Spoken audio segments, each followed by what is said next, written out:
9 out of 10 researchers who apply for money from the Canadian Institutes for Health Research will be rejected. That's according to the group Healthcare Canada. Now a Canadian entrepreneur is testing out a new way to engage the public with the science community. This is a website, Labfundr. It is harnessing the power of crowdfunding for scientific research. This is a unique way to fill in some of the funding gaps that has been successful in other countries, but is relatively new to us here in Canada.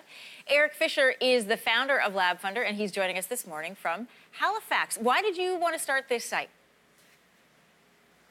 So really, as you just mentioned, there's a lot of funding gaps that can particularly impact young researchers the most, and at a crucial time in their career where they need to be building a team and making the incremental discoveries that they need to build real momentum as they work on tackling big research questions that impact our lives. But another important gap and reason why I wanted to create Labfundr was the gap between science and society, where science is often not that accessible to people. So we want to change that by helping scientists share their story with people who'd love to support that research and know more about it. There have been successful sites in other countries. How's your site doing so far?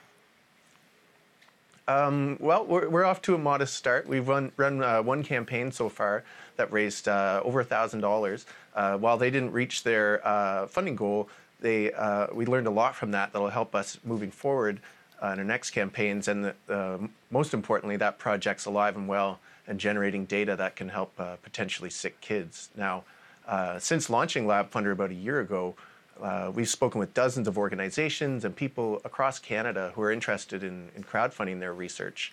So it's been very exciting to hear about the types of projects from all sorts of different research fields that people are interested in sharing with the public.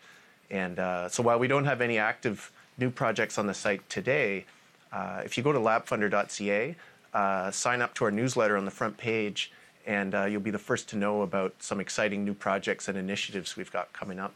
Eric, one thing I'm curious about is when, typically when a donor donates a high amount of money to a research project, they often have a say in how that money is being used. They're also entitled to get updates of where their donation has gone. Will it work the same way with crowdfunding? For the updates, absolutely. I think that's the power in crowdfunding, where we see that in other types of areas where crowdfunding really helps people feel like part of the team and to experience and get excited about the process of research, not just the hope for some end results or benefits. So I think that's where science crowdfunding, the best sort of reward or give back is to have communities experience what it's like to be a researcher and to get a sense of what it feels like to be tackling mysteries and doing research sort of in the real world. Now, we see crowdfunding as you mentioned in terms of guiding how the money's used. We see crowdfunding as a great mechanism to help enable communities to drive forward research that matters to them. So this might be the high-risk, high-reward research that doesn't get top funding priority by the government, but it might matter a lot to specific communities. So we're very excited to create new connections and new conversations between researchers and communities. It's a fascinating idea, and all the best to you with Labfundr. Thanks, Eric. Thanks so much. And we'll have a link to Labfundr on our website, which is yourmorning.ca.